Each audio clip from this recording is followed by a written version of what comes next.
तर नमस्कार मंडळी, सुप्रभात. आज आपण आहोत राजगडावरती आणि हा आहे राजगडाचा पार्ट 2 आणि शेवटचा पार्ट, ज्यामध्ये आपण सकाळी उठल्यानंतर अतिशय सुंदर असं सूर्यनारायणाचं दर्शन घेतलं आहे.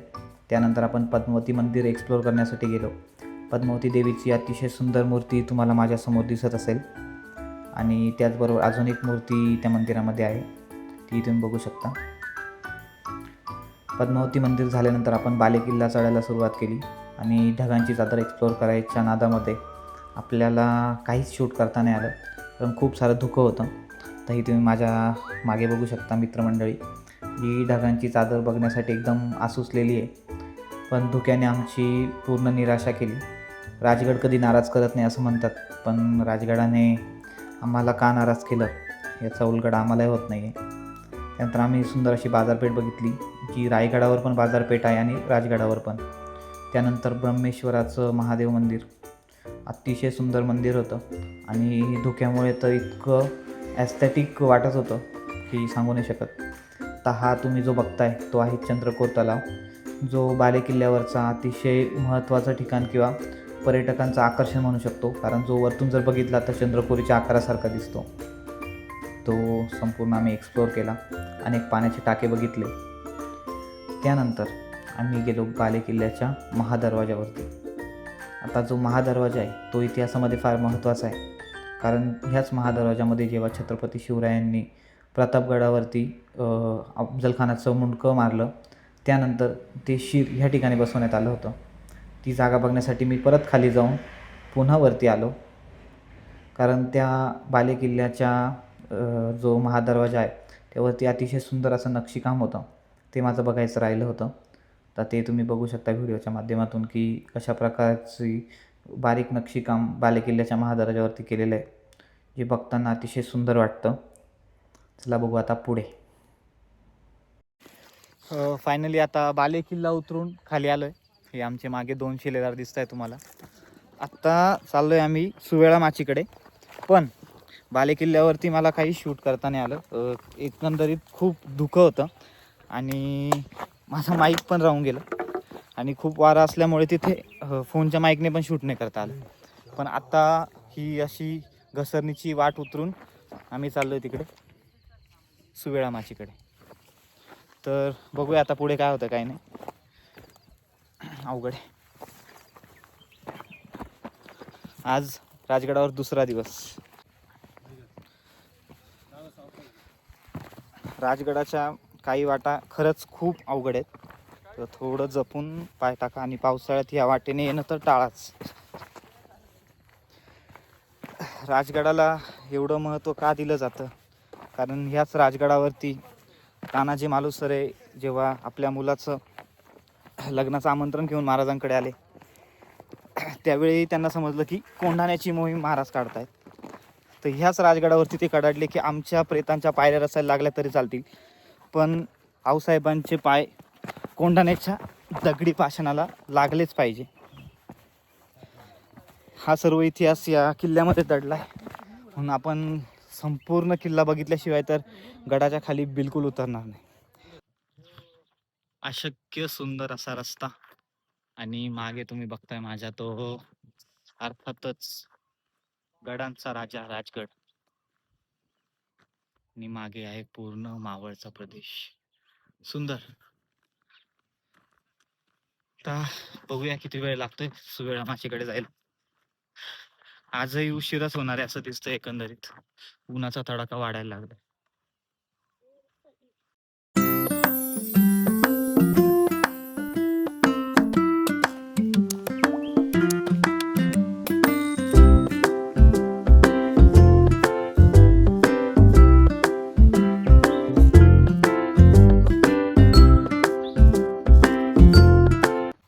सुवेळा माचीकडे जात असताना इथे मागे तुम्ही बघताय की हनुमानाचं रावळ लागलं आपल्याला. तर ही आत्ता बसवलेली मूर्ती आहे आणि ही पुरातन मूर्ती तुम्ही साईडला माझ्या बघू शकता. आत्ता आपण थेट सुवेळा माचीकडे जात आहे, पण तुम्ही वाटेने येत असाल तर तुम्हाला ही मूर्ती इथे लागेल. चला भेटू पुढे.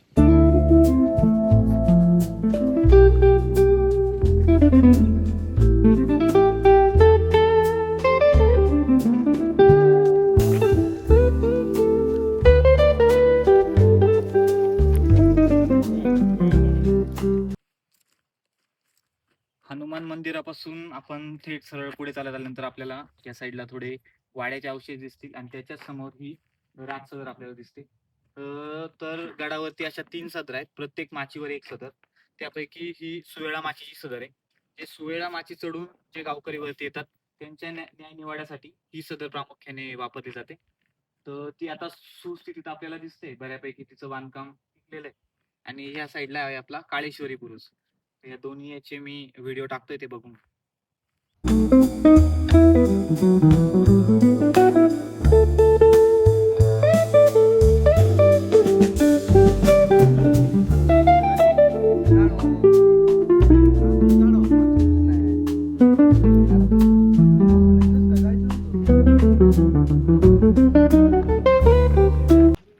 सदर बघून झाल्यानंतर एक थोडा डाऊनफॉल लागतो. त्याच्यानंतर आपण आलोय चिलखती बुरुजावरती. आता मी तुम्हाला चिलखती बुरुज दाखवतो, त्याच्यानंतर आपण हत्ती प्रस्तर बघायला जाऊ आणि चिलखती बुरुजावरनं सुवेळा माचीचा व्ह्यू आपण बघू. चला.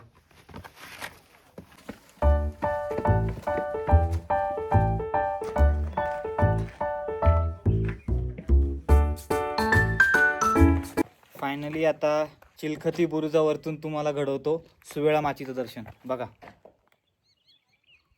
कसली सुंदर आहे. तर आपण आहोत याच्यावर चिलखती बुरुजावर. समोर जो आहे तो हत्ती प्रस्तर आणि त्याच्या समोर जी प्रशस्त माती दिसते ती आहे आपली सुवेळा माची. आणि त्याच्यातच आपलं नेडं पण आहे. ते नेडंही आपण एक्सप्लोअर करू. तोपर्यंत तुम्ही सुवेळा माची बघा.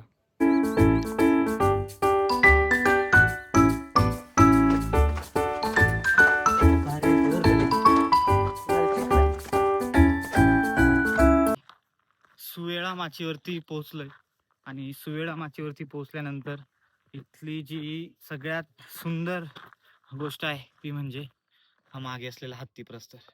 वरती तुम्हाला हत्ती सारखा दिसणारा कातळ दिसत असेल, तो आहे हत्ती प्रस्तर आणि अतिशय सुंदर दिसतो.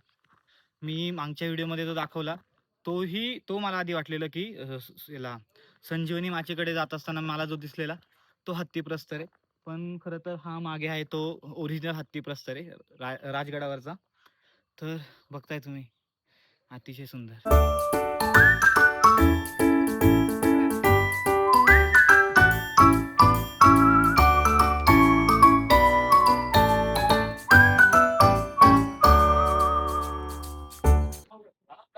छोटासा ट्रेक केल्यानंतर फायनली मी राजगडाच्या सुवेळा माचीवर असलेल्या नेड्यामध्ये येऊन पोहोचलोय.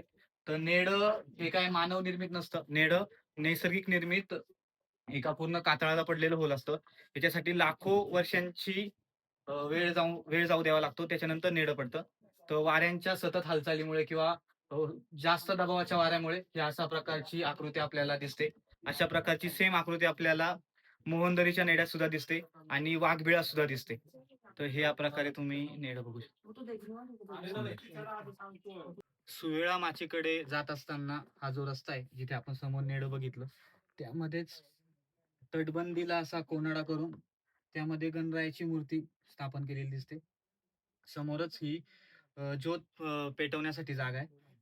तर ह्या मूर्तीचं वैशिष्ट्य असं आहे की छत्रपती शिवरायांनी मावळ्यांचं मनोबल वाढवण्यासाठी खास या मूर्तीची स्थापना या ठिकाणी केली, अशी कथा सांगितली जाते. आणि सुवेळा माचीचं महत्व असं आहे की छत्रपती शिवरायांनी चांगली वेळ बघून ह्या माचीचा जीर्णोद्धार केला, त्यामुळे ह्या माचीला सुवेळा असं नाव देण्यात आलंय. तर आपण पहिले गणरायाचं दर्शन घेऊ आणि पुढे वाटचालीला लागू.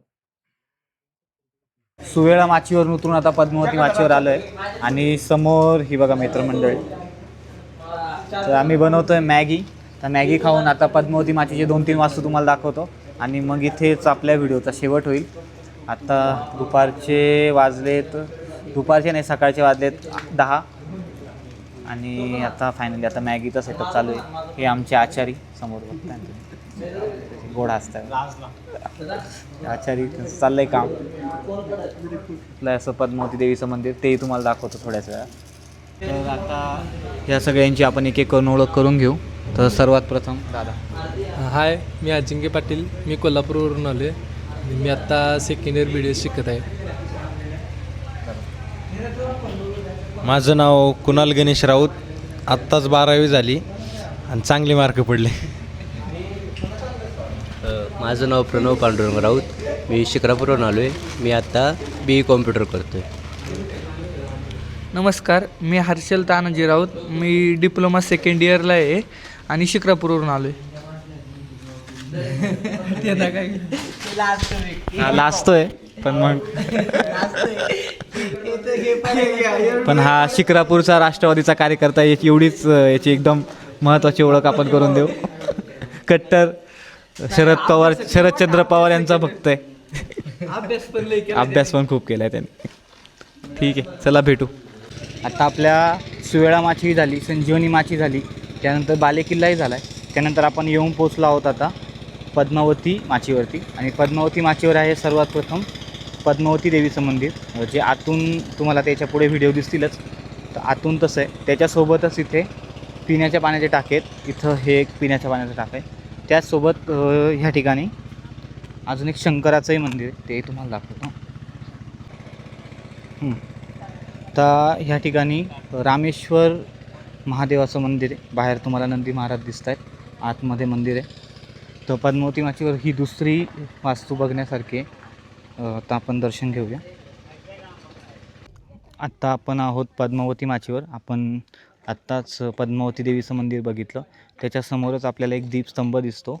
त्याच्या अगदी साईडला आपण रामेश्वराचं मंदिर बघितलं. आणि समोर आहे ही समाधी आणि सोनोपंत डबीर यांचं राहतं घर.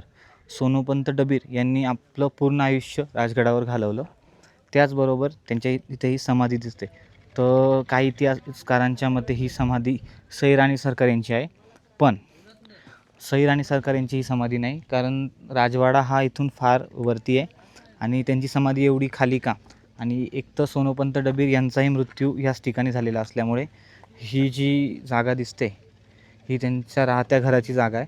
आणि समोर तुम्हाला ही जी समाधी दिसते ही सुद्धा सोनोपंत डबीर यांची समाधी.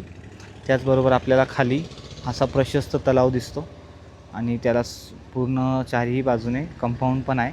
त्याचसोबत एक महादरवाजा किंवा त्या याच्यात एंट्री करण्याचा एक दरवाजा पण आहे. असं ह्या प्रकारे आपण पद्मावती माचीचा संपूर्ण व्ह्यू बघू शकता. आता परतीच्या प्रवासाला लागल्यानंतर आपल्याला 3 वास्तू इथे दिसतात. राजवाडा जो तुम्हाला मागून मी दाखवला हा पुढच्या साईडने बघू शकता. त्याच्या अगदी समोर हा अंबारखाना आणि मागे दारुगोळा कोठार. तर ह्या तिन्ही वास्तूंमध्ये दारुगोळा कोठाराचीच बांधकाम बऱ्यापैकी आहे. त्यातही वरती जे बांधकाम केलं आहे म्हणजे मध्यवर्ती बांधकाम बऱ्यापैकी शिवकाळातलं आहे. वरती तुम्हाला ज्या शिळा दिसत आहेत ते बांधकाम आत्ताच आहे. बाकी ह्या प्रकारे आहे. इथून एक खाली खंदकात रस्ता जातो. हा इथून बघू शकता इथे पाण्याचा टाका आहे. अशा प्रकारे आपला संपूर्ण गड दाखवून झाला आहे. आता आपण परतीच्या मार्गाला लागूया. संपूर्ण ट्रेक कंप्लीट करून फायनली आता पायऱ्यांवरती आलं. आता हळूहळू आपण खाली उतरूयात गडाच्या. आणि खाली उतरल्यानंतर तुम्हाला एक संपूर्ण ओव्हरऑल रिव्ह्यू सांगतो की गड कसा होता, काय सुविधा गडावर होत्या, काय सुधारणा करायची गरज आहे आणि अजून बऱ्याच गोष्टी. तर व्हिडिओ शेवटपर्यंत बघा. आणि आत्ता ही परतीची वाट आहे. इथून पायऱ्या आहेत. आता खालीहून पायऱ्या संपतील आणि पायवाटेचा मार्ग चालू होईल. चला भेटूयात पायथ्याला. धन्यवाद. चला आता सगळे आवाज आहे. छत्रपती शिवाजी महाराज की जय.